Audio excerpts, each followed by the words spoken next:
Welcome back to the Black Girl World Traveler podcast. I'm your host, Shira, and I'm thrilled to explore the world through the eyes of a Black woman.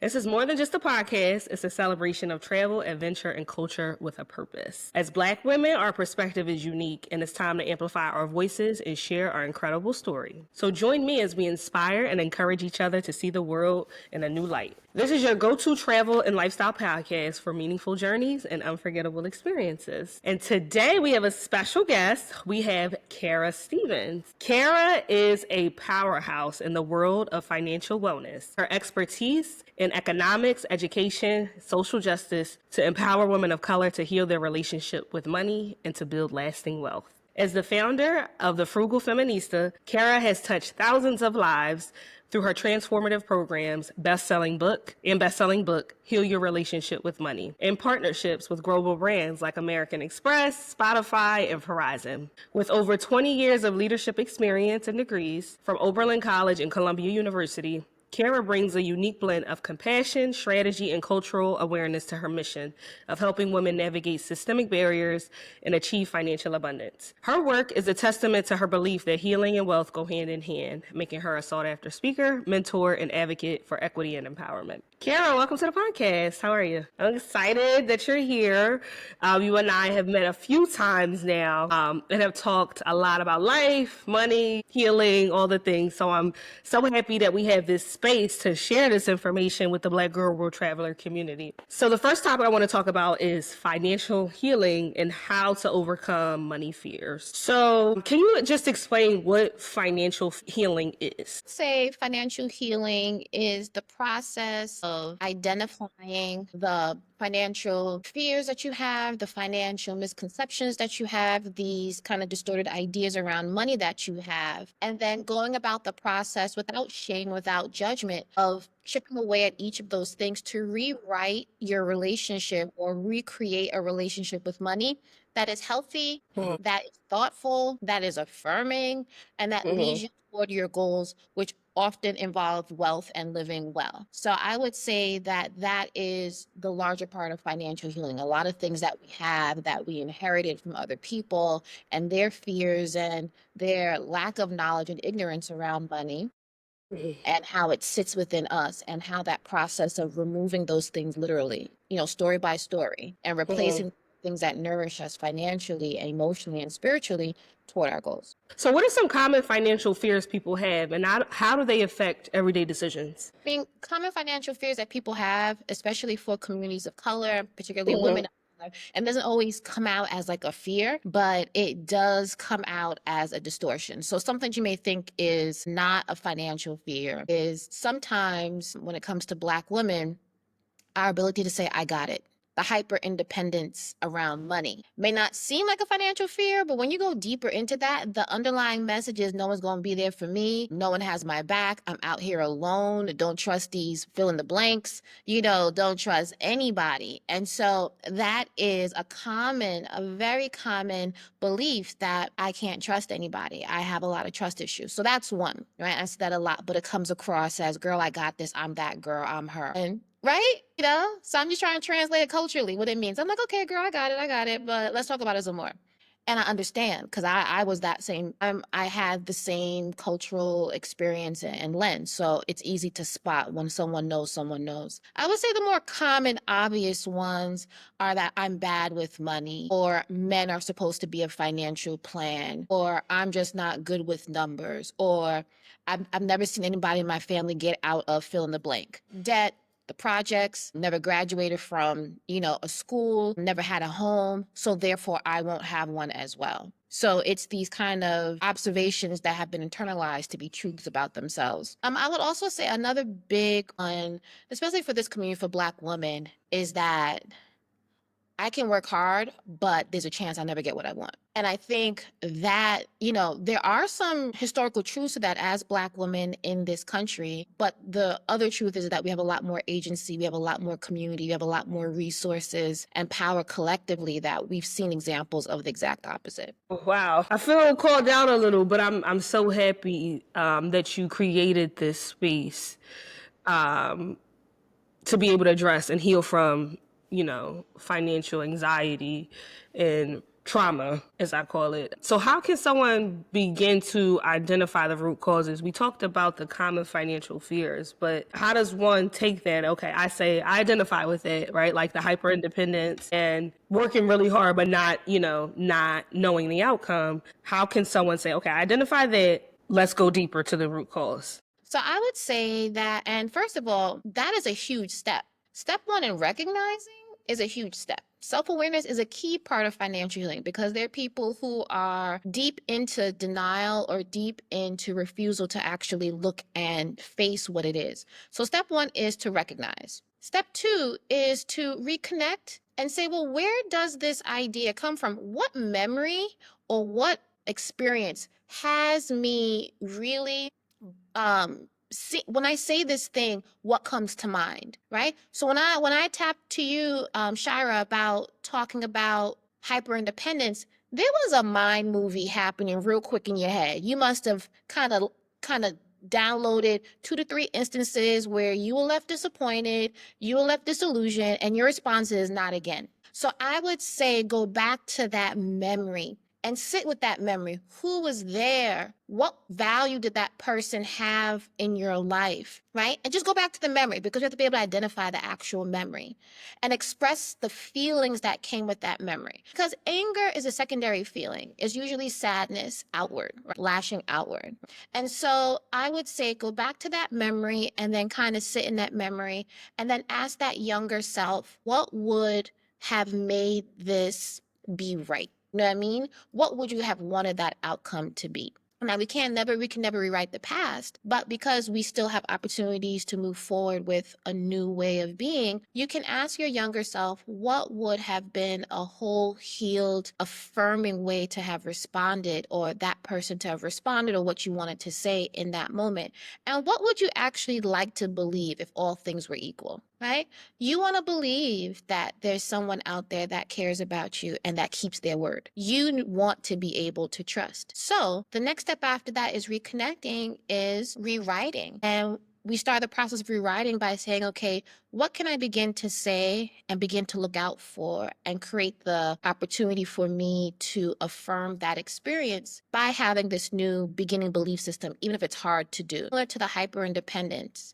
Now, not everybody can be trusted, but if you begin to think, I know some people can be trusted, I know I can be trusted, and there are people out there like me, or you can comb through your memories of, well, this was definitely a bad experience, I couldn't trust, but here's some other counter experiences that show me that if there is a side where I wasn't able to trust and there were opportunities for me to trust, then that means that there's the option for me to decide to choose more in the future, and just be on the lookout for the opportunity to do so with discernment, because not everyone's going to be trusted. But to absolutely remove yourself from an experience that you want to have, which is intimacy, right? That trust allows for intimacy and connection. You don't want to rob yourself of that. And being clear that that is a need and a value for you, it allows you to then move forward with the belief that not everybody can be trusted. I'm going to be disappointed, but it doesn't mean that I have to shut myself out from intimacy. You see what I'm saying? So that's that whole process of getting deeper to the root. So we're not going to lie to ourselves about what we really want because we didn't get what we wanted. We have to begin to deepen that belief that I'm worthy of this. And I know people like to say, oh, worthy, worthy, worthy. But what that means is I can hold out for what I'm looking for because I believe it to be true. And I know it may not come all the time, but it will come. And I think that is how you get to the root of it and begin to replace it with something that gives you exactly what you want. Yes, intimacy and changing your mindset. I think that those are key things. This is also incredibly difficult because now we're talking about the root, which oftentimes for many people is childhood trauma. And so I wonder how you address financial healing when we're talking about one specific issue, but that can open the Pandora's box to years of buried emotions that are seeped into our subconscious. And that I've learned in therapy that are waiting to come out. That's part of the reason why we may not see the results or believe certain things about ourselves or still hold on to trauma because we have these deep emotions that are stored in our subconscious that are just waiting to pass through and just come out. So I'm wondering how your platform holds space, because this to me almost feels like I want a mental health therapist Right. to help through this process. So I'm wondering how you navigate that in your spaces. Well, I think that you know how I say you say it's one thing, but it's all the things. So I think actually my work is actually a lot easier because we have something concrete like money to actually say. Not easy, but easier. Because then we know that money, for a lot of us that are open to exploring it, money holds a lot of energy and it's often a proxy for love, status, like you said, trust, intimacy. So when we talk about an experience and we talk about how something didn't happen the way you wanted to, or you felt X, Y, and Z, you felt maybe affirmed, you felt invisible, you felt belittled, you felt small, you felt whatever the feeling is, we can begin to note and name the feelings themselves, note and name the other messages that money happens at that moment to be a key player, but it's always just been a reflection of a larger, deeper memory, right? And I think that is where the beauty comes in because oftentimes when I talk to women about finances, yeah, we're talking about finances, but we talk a lot about a lot of other things. We talk about the role that gender plays in how people perceive our visibility and not visibility as Black women in the household with men and with other women. We talk about patriarchy. We talk about colorism. We talk about even marital status, how in some of our communities or parts of Black community that if you're a single woman, then your money is everybody's money. Everyone has a say. You have an extra room in the house, that means cousin and auntie and TT and them can come stay because there's this kind of belief that what's yours is ours because you don't have a man, right? Or whatever it is. And so money just becomes, it doesn't become like a secondary player. It becomes almost like a mirror to helping you see the larger issues. And then once you begin to see that, it's like, oh, so the reason that I spend is because I'm looking for love and that I need to feel good in the moment when I feel rejected. And someone's rejection means that I too believe I'm not good enough. So therefore I shop or therefore I buy. Being able to see that up front makes it a lot easier for you to stop in the moment when you do go to swipe and be like, what am I actually feeling? What would I prefer to feel? What feelings are coming up? And it's not going to always going to be like you're going to necessarily respond in a more positive way, but you will eventually be able, with the self-awareness, be able to do more with that information. So rather than something happens, you react immediately, it's something happens, you're aware of how it makes you feel. There's a pause, and then you think about other tools and ways to respond that affirm your worth individually as a person and also your financial goals so it doesn't take you away from your larger financial goals. So oftentimes our conversations are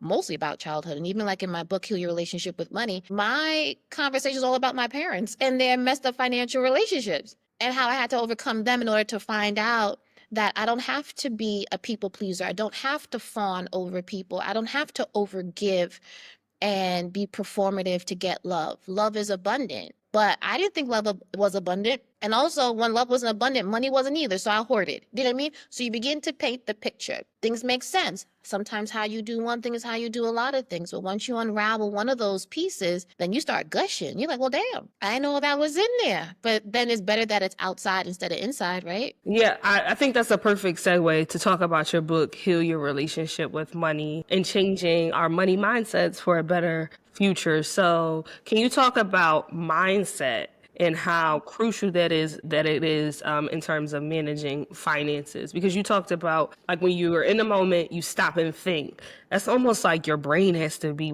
rewired. Yeah. So can you talk about mindset and like the neurological role that Yeah.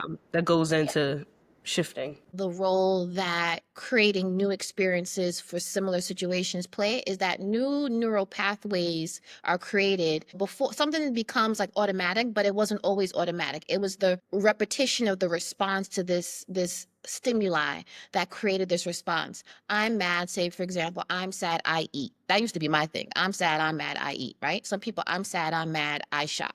right? And so if you're able to say, okay, if I'm able to say, okay, I know I'm going to be mad. It's just, I'm not trying to ignore the feelings or deny the feelings. I know I'm going to be sad sometime. What can I do in a small way to rewire how I begin to respond to that particular situation? So when you go through a mindset shift, it's also kind of actually, maybe you need to actually break the pattern. So I go to eat, right? I'm sad, I eat. So now maybe I need to leave the space that I'm sad in and get out of my house because I know the refrigerator's right there, right? You need like, and that's how it begins to create a new neural pathway. Oh, your mind is like, oh, snaps, I could do that. I could just leave the house and not eat my feelings, right? Same thing with shopping. I'm sad. I shop. I'm sad. Let me call my girlfriend that knows what I'm going through and let me tell her and vent to her. You know what I mean? And let me do it without my purse. Let me do it outside the house away from my credit cards, right? You're able to begin to introduce new ways of connecting that same experience with a new response. And so when you're asking about mindset, it's really the changing of behaviors in small ways. So, but having you actually sit down and think about, well, what are the ways I would want to interact with this particular feeling in a way that makes me feel that I didn't succumb to the feeling, that I was experiencing the feeling, but not being overtaken by the feeling. And that's a conversation. So, what are the things that you know that would actually make you feel better if you were to feel sad? And I think it's also important to think about, how do you feel after you go back to that previous response that didn't have much self-awareness. So I'm sad, I eat. Now I feel guilty, right? And then I feel maybe self-loathing. I'm sad, I shop. Also feel guilty. Then the credit card statement comes. Then you may avoid it. Then you may shop some more, right? So it's important for you to see the whole cycle of feelings and responses and thoughts that come with it, and think about, ultimately, when this feeling passes, because it will, understanding that it will, how do you want to feel? And then backwards design it. And I think that is how you begin to change your mindset. And I think there are other strategies too that I teach too. You have, when you meditate with your higher self, and you kind of have guided meditations about the things that you want to feel, the things that you want to think about money. But I think it's equally powerful to complement that with the actions when it's real time. It's like the meditation and even the visualization, I think, are great tools to help practice and strengthen, but it's nothing like this isn't like being out there in the war of life sometimes, that allows you to really see if those practices have come into place, because you can't live in your bedroom forever, right? But you want to be able to carry those tools inside and feel like you're prepared for things that actually happen in life, instead of avoiding and saying that they're never going to happen, because they are. But your response and how they impact you will lessen the more your mindset changes about the thing, the more resources you have in order to respond to the feeling or the thing. And also, when you're able to, with the idea of financial healing, really be in that journey of putting the things into place. Got you. I think about the importance of reflection as you were speaking, because I think that sometimes folks are doing these things, like I'm sad I eat or I'm mad I shop, on autopilot. So that need to stop and reflect is so important. So can you talk a little bit about the community of related to heal your relationship with money and how you make space for that reflection? Because once the credit card statement is there, it's like, oh, well, this is a lot. And if you can pay, you can pay. If you can't, you're still like, this is your coping mechanism. It's almost like Right. So, an addiction, which is hard. Addiction is a mental health disorder. And so right. I'm wondering how heal your relationship with money makes space for that reflection. Yeah. But even in the book, there is questions like, when you feel this way, what do you do? And sometimes people don't even stop to think, well, damn, what do I do? And I think being asked point blank, let's take an assessment, right? Let's take an audit of how we respond in our life. And for those of us that are not even at that point to even know, it's important for us then to get data on what it is. So you were talking about that credit card statement. It's just not, if you have a high credit card statement, you go and pay. Now let's reflect. Let's go back to the statement and what did you buy? Let's go back and analyze, what did you buy? Now, in thinking about each of these purchases, were these purchases, do they add value to your life? What were you think? Because sometimes you go, oh yeah, I bought that bag and it was cute because and you can kind of know the story behind it. And if there's opportunity on a practical level, just return the bag so you don't have to pay for it. Do you know what I mean? So that's just one, right? So you can recoup some of it. But even that process of returning and saying, right, I have power, I can change my mind, I can do a U-turn, it's a powerful thing. It's extremely powerful to be like, oh, snaps, I made a mistake. I don't have to be literally punished and pay for it in this kind of way. So that's one. And I would say two is in looking at the statement and kind of gathering what would my credit card say about me behind my back, about what's important to me versus what I say is important to me. And then they have the data right there. Now, if there's a gap between what your credit card would say and what you're saying are your values or what's important to you, then you can begin to think about, then what actually have I been living? What values have I been pushing forward at this time? And how can I little by little begin to replace them? Because I think sometimes when people think financial healing, they think, white dresses on the top of a mountain, eating veggies and having juices. And that's all cool. But it's every day. It's the everyday being able to make small changes that get you to being a person that feels better about themselves and how they manage their emotions when it comes to money. And I think that is where a lot of the question that you asked about, well, where do we go? How do we start? What do you do? How do you make them more reflective? Is taking what's in front of you. You don't have to leave and go outside someplace and go to necessarily a retreat. You can, and I think they're great because I lead them. That's not what I'm saying. What I'm saying is when the community that I've created and the tools that you've been given, what happens after that? Can you look at your credit card statement, know that you might have made a mistake, and still offer yourself grace and still call them up and say, I'm returning this, and still be able to think about what my values are and still not be perfect and still move forward? That's where the community piece comes. Like, that's how I teach my community. Like, listen, the reality of some of our finance is that we have a long journey. And along the way, we're not going to shame ourselves and punish ourselves for the mistakes that we made. But we're also not going to give ourselves a pass because we are now self-aware and we know better because we want to do better by our finances and ourselves. I love the accountability piece as well. It's the giving yourself grace, but also holding yourself accountable to make different decisions. Okay, so that's a practical thing. Review your credit card statements, ladies. That's on I'm gonna add that to my to-do list. So how can we talked about a lot of steps that women can take. How can someone start to shift from that scarcity mindset that, oh, I don't have it, or I have to, overgive, which is a form of scarcity too, because you're depleting yourself. How can one shift from that scarcity mindset to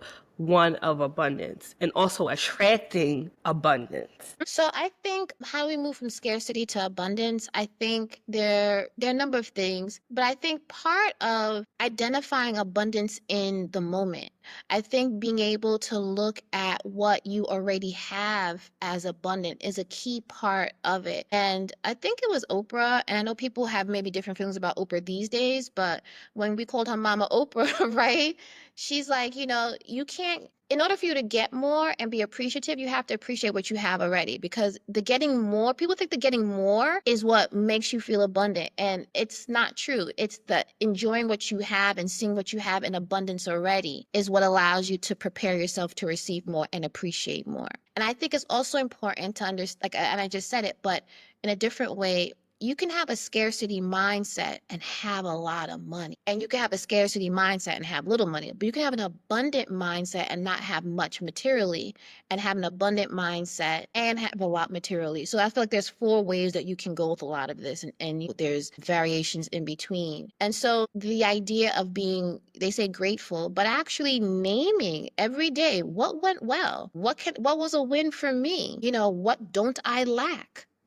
And things that we take for granted allow us to, in a way, energetically put ourselves in a position to look for things that will match that energy when we're trying to attract. So I think it becomes a spiral and a domino effect, because if you feel like, let me go to the gym, and the first thing you say, I don't have any clothes, you go into your closet, you have something that looks cute that can fit. Right? So that doesn't stop you. Go to the gym, and then you on whatever machine or whatever activity that you're doing, and you get a glimpse of yourself like, oh my God, I did that thing, even if it was 7 minutes, because I could have been in my bed, right? So being able to frame what could the worst, something that could be worse be, and realizing that you're not doing it is a great way for you to activate abundance in your thinking. In a literal thing. And then also say that I have enough, but I want more is another way for you to begin to say, what I have is enough, and whatever is extra will be icing on the cake.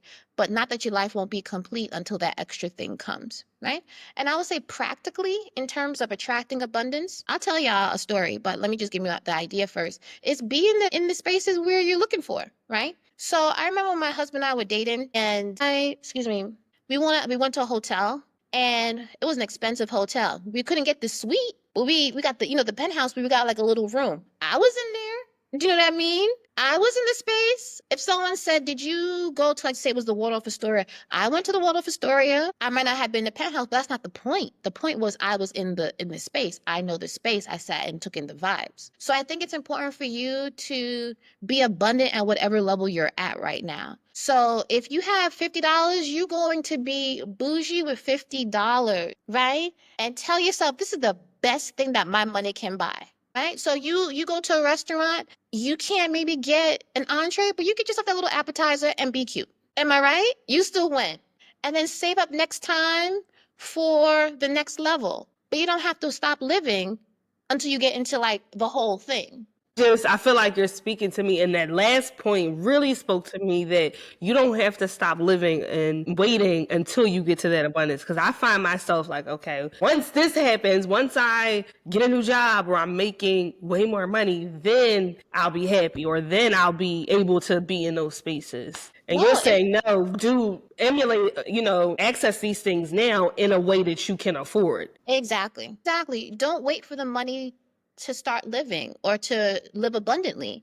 You just have to live within your the abundance of your budget at that time. Do you know what I mean? So it may also mean, on a practical thing, to attract the abundance you're talking about, there are things called sinking funds. So sinking funds are funds that you put little by little some money away each month or each week or a designated amount of time for that thing that you want, right? So you may not have it right now. And abundance also is understanding the beauty of patience. You can get what you want, but you just have to do it in installments. So it's like the reverse. I'm not sure if you're old enough for layaway. Like, you're up for layaway, right? So a lot of Black people used to love layaway like that. They gonna put 20 on it for like 4 months, right?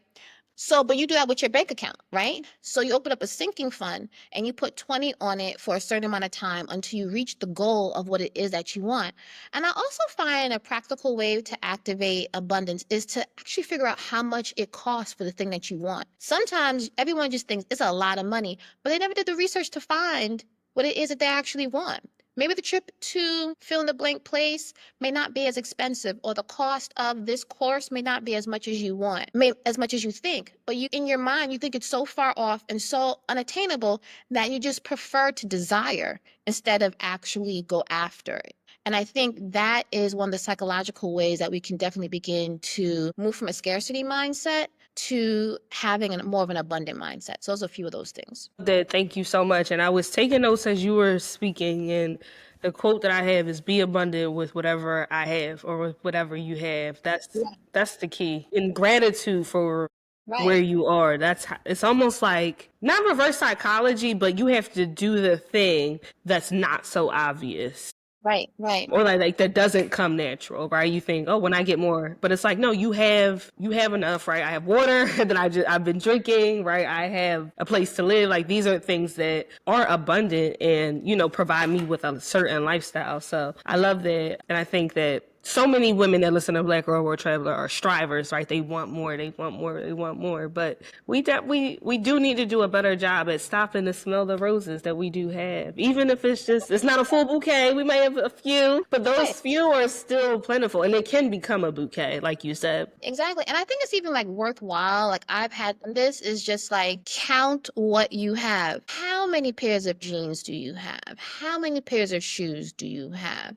How many fill in the blanks do you have? Right? You'll realize that you have more than enough. And I bet of the things that I even did this with my lipsticks. I had like 12 different shades of red and brown. And I'm like, Kara, are you really going to go again and look for red? Put a purple in there. Do you know what I'm saying? Like, I'm saying, like, if you, so I think it's because you're thinking you're looking for the perfect thing, but you never even took it. You never not just take stock of it, but enjoy what you already have. Because that self that bought it wanted to enjoy it. And I think it's important for us to actually, did you actually use what you said that you wanted? Now, I will bet everyone $1 that a lot of things that they have bought and acquired from this place of wanting and trying to manifest abundance, they haven't even activated and used. I myself included. So I was like, I'm gonna make a habit of actually wearing the things that I buy, or that is more data to let me know I really like it, or my lifestyle doesn't align with it, right? I can't keep on buying ball gowns and not going to balls, right? So either stop buying ball gowns or I go to balls, right? So, or if I don't, let me just figure out what my life is really like and enjoy that season of my life. I love that. Enjoy the season of your life. Because all we have is the present moment and we need to enjoy it. Yeah, So I want to talk about empowering women yeah. through financial transformation, which is essentially the overall theme. I also want to know, why did you decide to focus on women? As someone with a platform specifically geared towards women, I, 100% respect and understand, but why did you decide to only focus on women? And do men at all come into the equation, the conversations that you have with your community? Yeah, so I focus on women because I love Black women, and I focus on women in general because I am a woman. And I think, like Toni Morrison talks about, if the book isn't there, then write the book that you want to read. And similar to writing a book that I wanted to read, it's also creating a community that I wanted to be in. And so I wanted to create a community where I think I'm ambitious. I think that I'm not blindly ambitious. I think I was on the track of being one of those extremely credentialed women who were empty if I didn't stop and be like, well, what is going on? I have all the degrees, so why do I feel so empty? And so I know there are a lot of women who, will DM me or raise their hand like this to be like, that's me, Kara, because there's a lot of shame for following the script of being told, go to school, get a good job, don't be like the women out there who are all over the place, but they seem to be having more fun, if you're being honest, right? And maybe some regrets, but it's not allowing your authenticity to be a part of your life design. And so the reason I did it for women, because I felt like I could speak their language, because I am them, or part of me in that season of growth was them. And as for men, yeah, I've had men come in, especially through their wives, who in doing their financial healing work wanted to be able to connect with their partner better, especially around finances. And I have like one quick story of like this couple. We came to a workshop together, and he was really upset that she was really upset with him because they were trying to get out of debt, but every time before he came home, he would buy her something. And then he would be upset that she would be mad that he bought her something. And they began to realize through their childhoods was that his father, as a way to show love, would buy the mom something, right?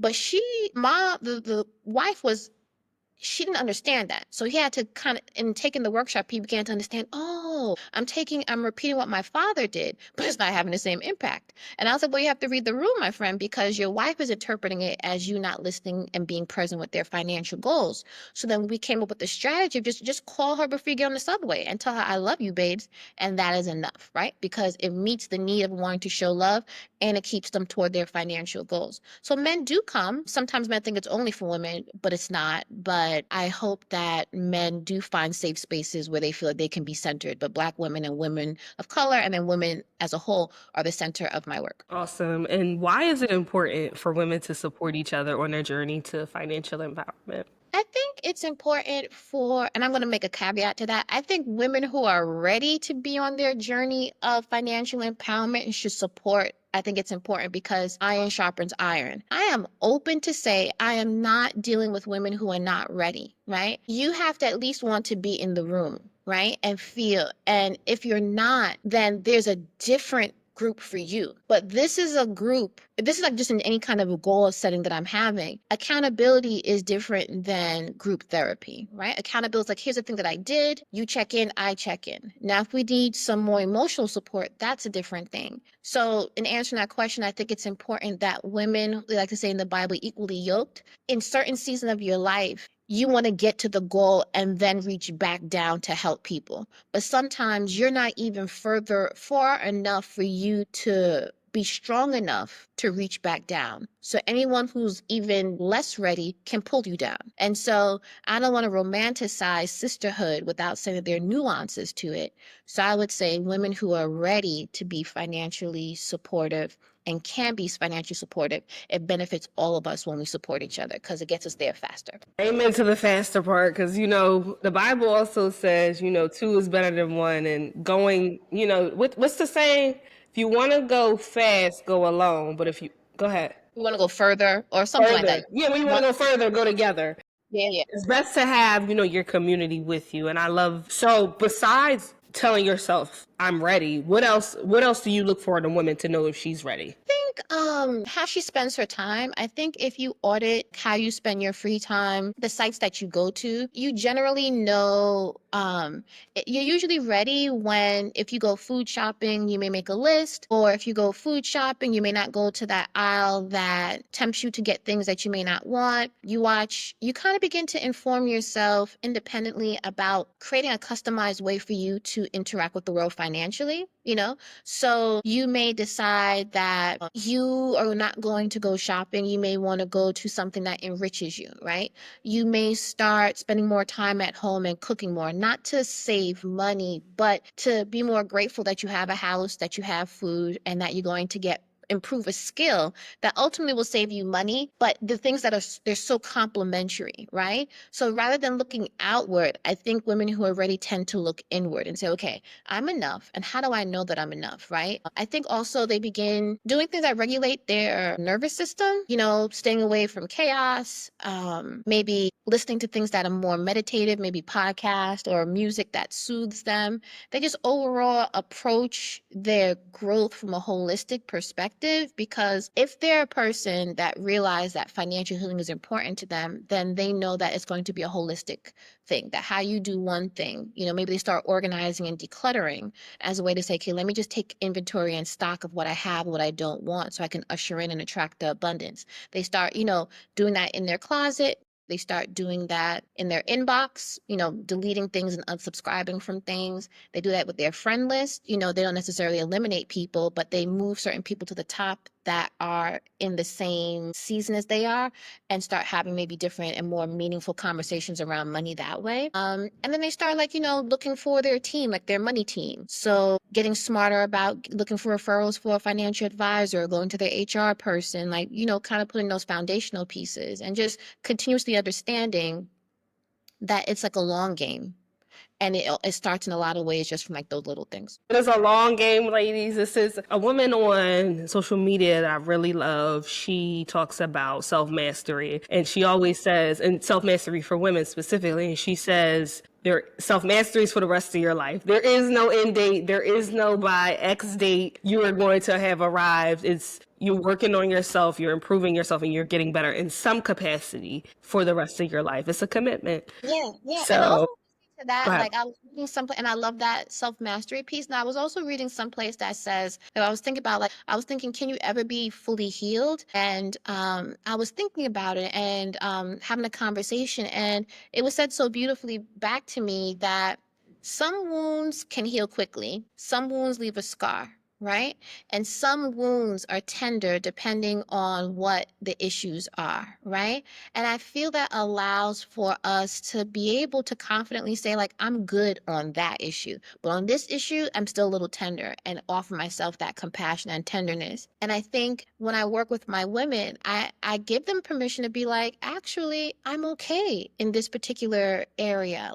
I'm now going to work on this. Or if you find yourself having nothing more to say about a particular memory, it's often because you've been able to emotionally move on from it. You don't offer it the same energy because you don't have the same energy for it. And I offer them opportunities to check in with themselves and be like, oh, wow, I actually have grown in that way. So I can now take that energy and put it towards something else. It sounds a lot like parts therapy. Have you heard of parts therapy, where you just focus on specific parts of your life that you want to address instead of biting off the whole chunk at once? Kind of like how you said this topic is money. We're focusing Yeah. on a very specific. So Yeah.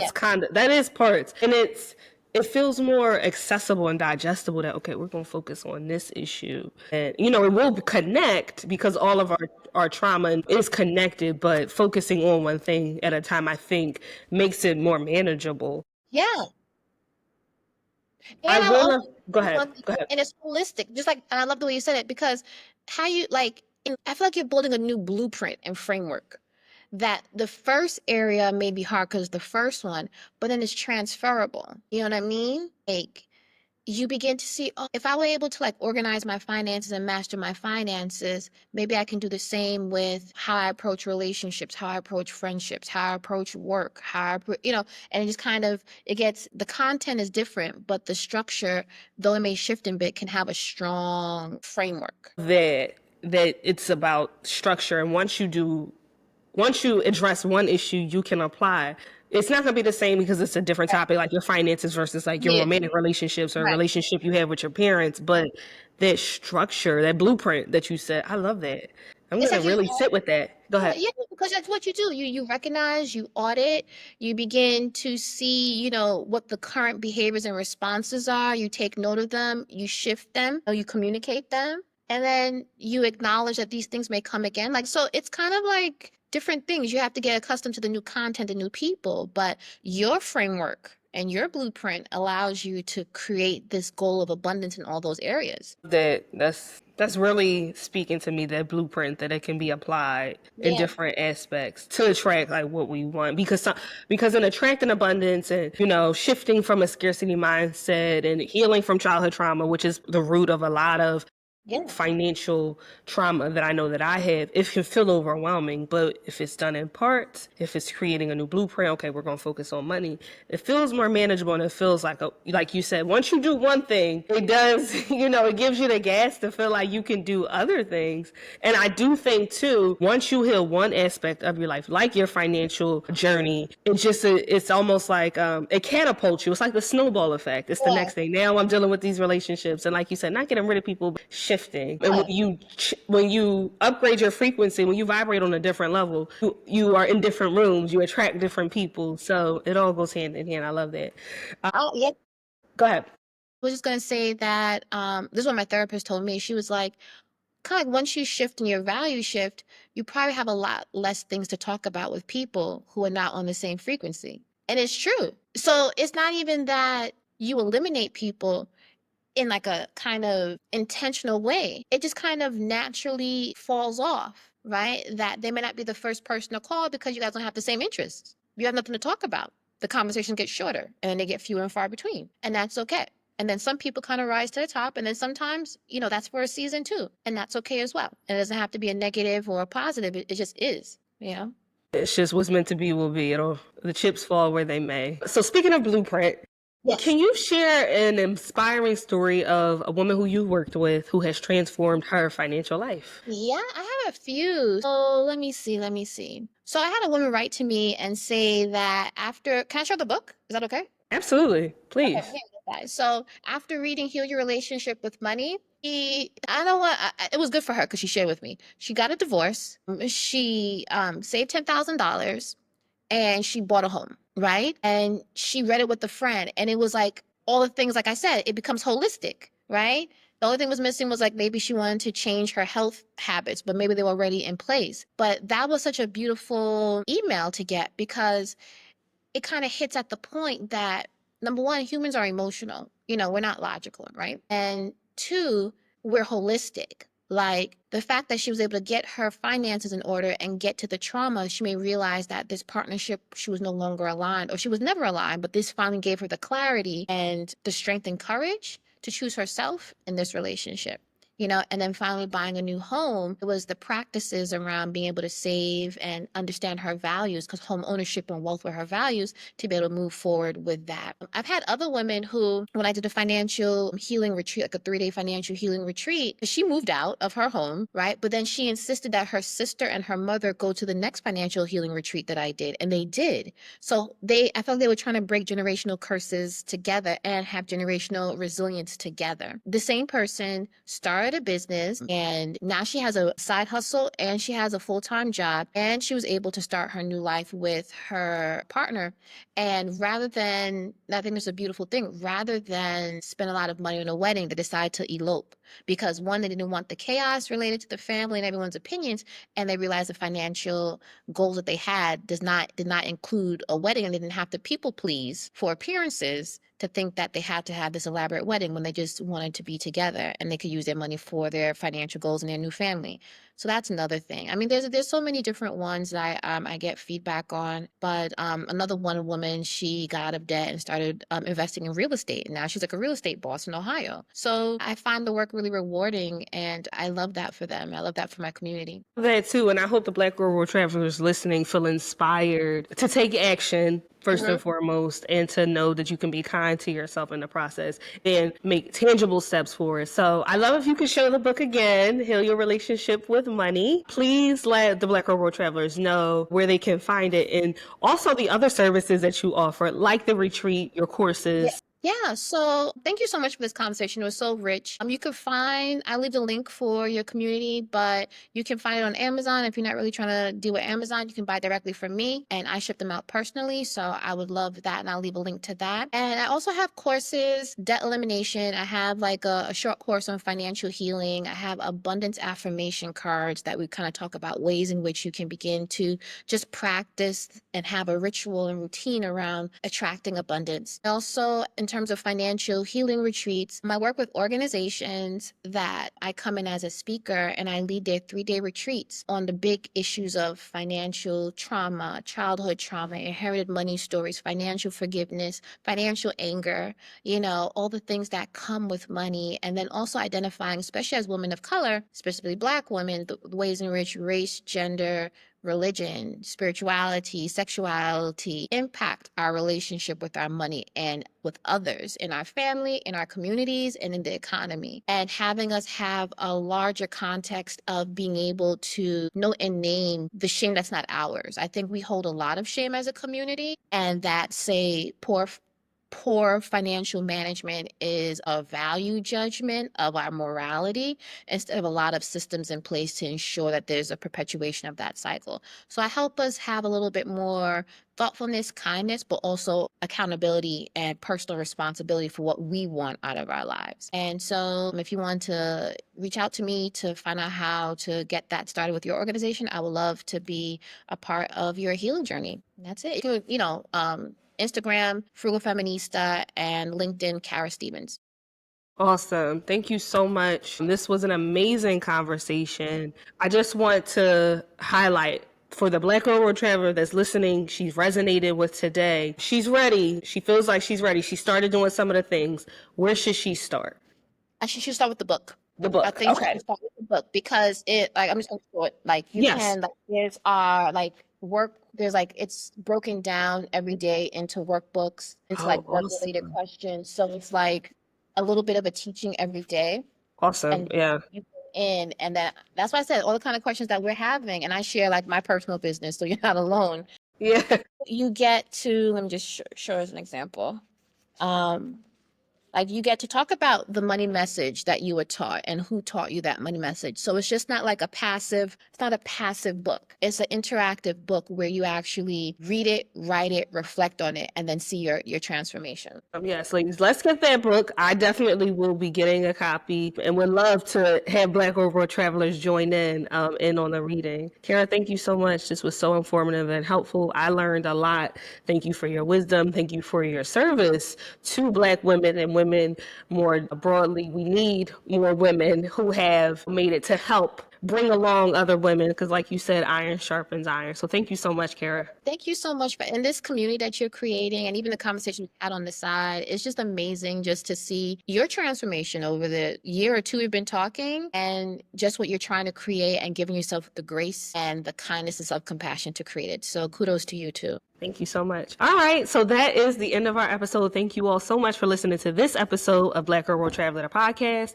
Today we were joined by Kara Stevens, the founder author of The Frugal Feminista and a true advocate for helping women heal their relationship with money. On this episode, Kara shared her insights on how to overcome common money fears, shifting your mindset, and starting to build a better financial future. Together, we dove into the power of financial healing and how changing your money mindset can open the door to real transformation. Kara's approach was all about empowering and is all about empowering women to break free from limiting beliefs and for women to take control of their financial lives, no matter where you're starting. Whether you're looking to get out of debt, save for the future, or just feel more confident with your money, this episode is for you. So, thank you so much, Black Girl World Travelers. We'll see you on the next episode. Peace.